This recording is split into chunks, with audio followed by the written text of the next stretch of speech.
Bonjour à tous et bienvenue dans cette vidéo d'exercice portant sur le chapitre 2 de mécanique, le chapitre sur le modèle du gaz parfait.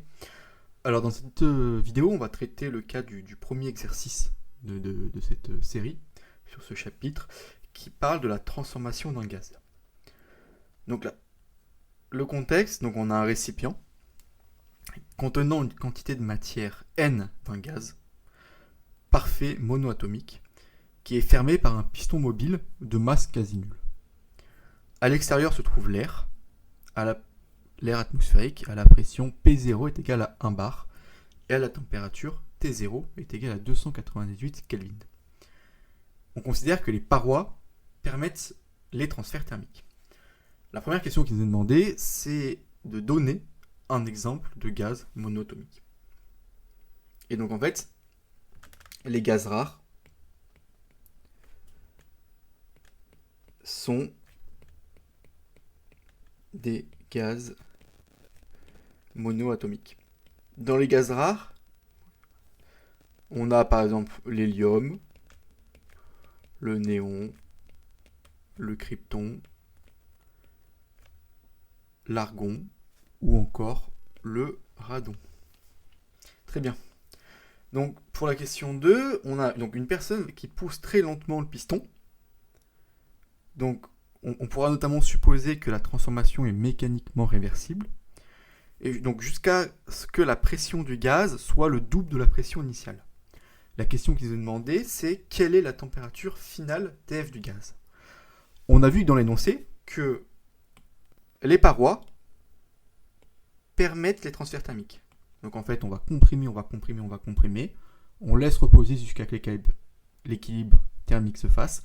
Et en fait, comme les parois permettent le transfert thermique, on va avoir un équilibre entre la température de l'air atmosphérique et la température du gaz contenu dans le piston. De ce fait, on va avoir que la température finale va être égale à la température initiale. La troisième question nous demande de calculer le travail W reçu par le gaz en fonction de N et de T0. Donc on sait que la transformation est mécaniquement réversible. De ce fait, donc on va pouvoir écrire que le travail microscopique, donc c'est les forces de pression, donc c'est moins P dV. Et elle est aussi isotherme.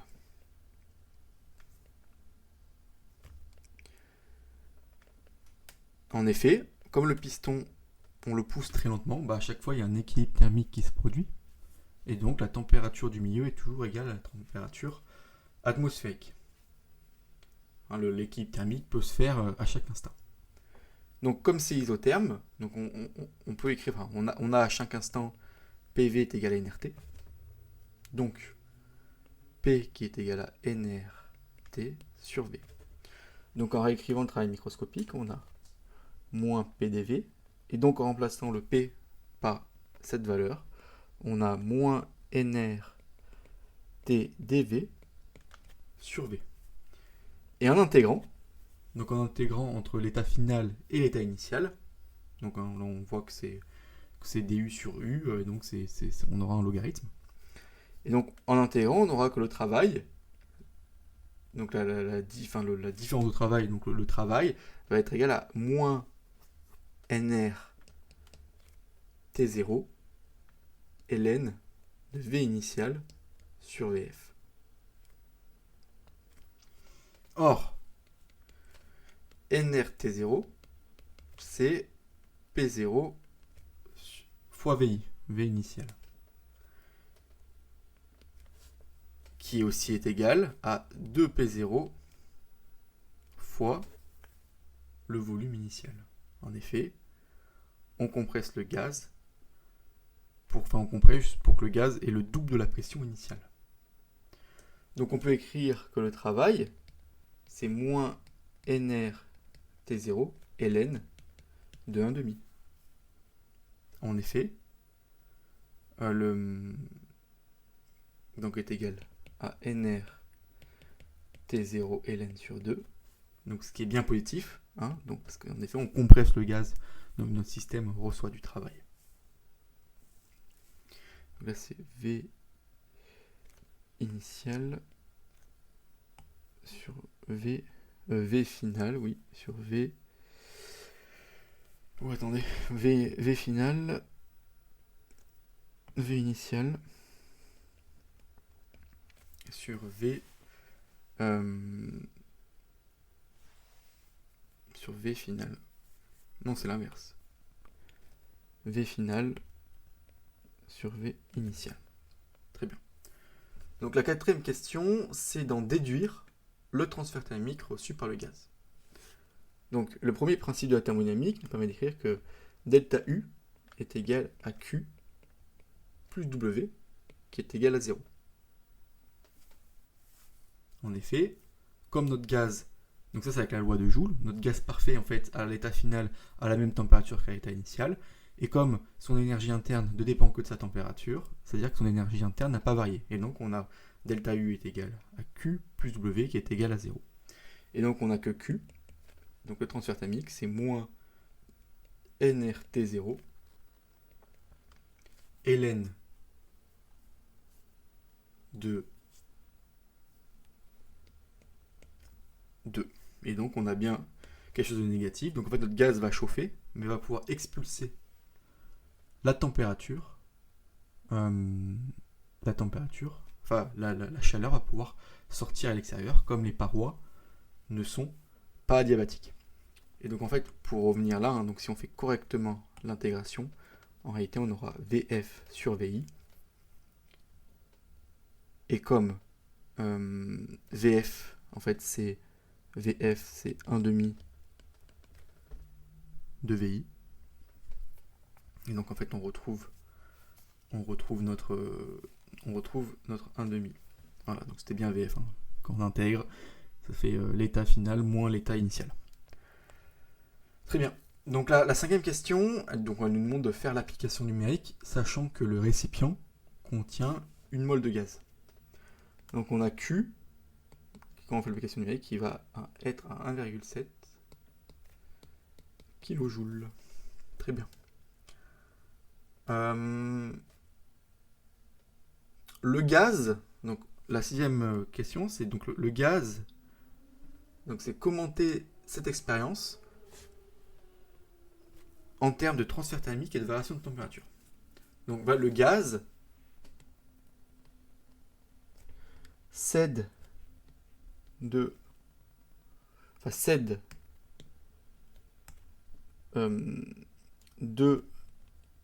l'énergie thermique à l'extérieur. Or, sa température reste la même. Ça veut dire que c'est compensé par le travail mécanique. Très bien. On va reprendre l'expérience, donc depuis le même état initial, mais cette fois-ci, on va supposer que brusquement, à partir de l'instant initial, le piston est soumis d'un coup à une pression extérieure constante de P0.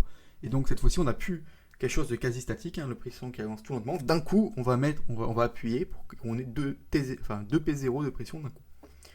Donc on nous demande quel est l'état final du gaz, et notamment la pression PF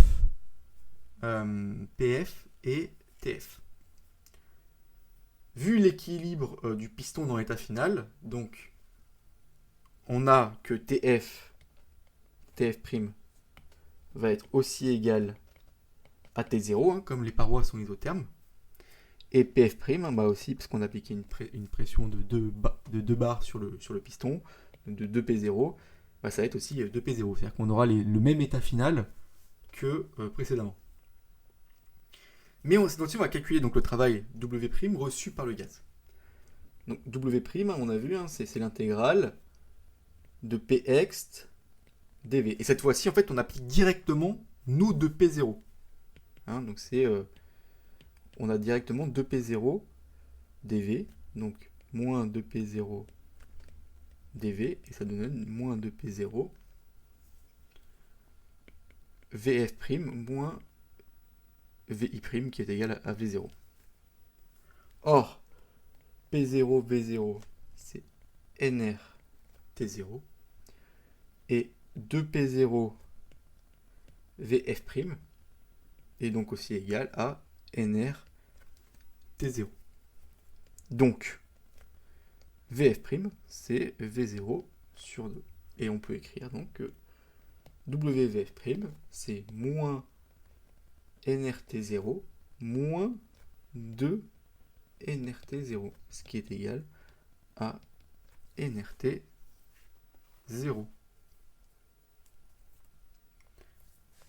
Et là, cette fois-ci, donc on déduire le transfert thermique de la même façon. On a delta U qui est égal au travail plus le transfert thermique est égal à 0. Donc Q est égal à moins W. Et si on fait l'application thermique, moins NRT0, on va avoir à moins 2,47 kJ. Et en fait, à l'état final,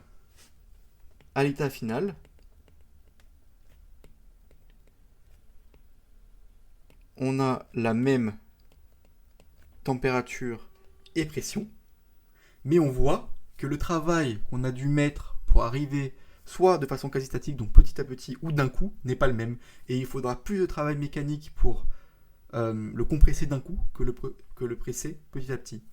Donc on a le même état final, mais des chemins différents qui conduisent à des besoins de travail mécanique différents. Donc je vous remercie de m'avoir suivi pour cette vidéo, et puis à bientôt.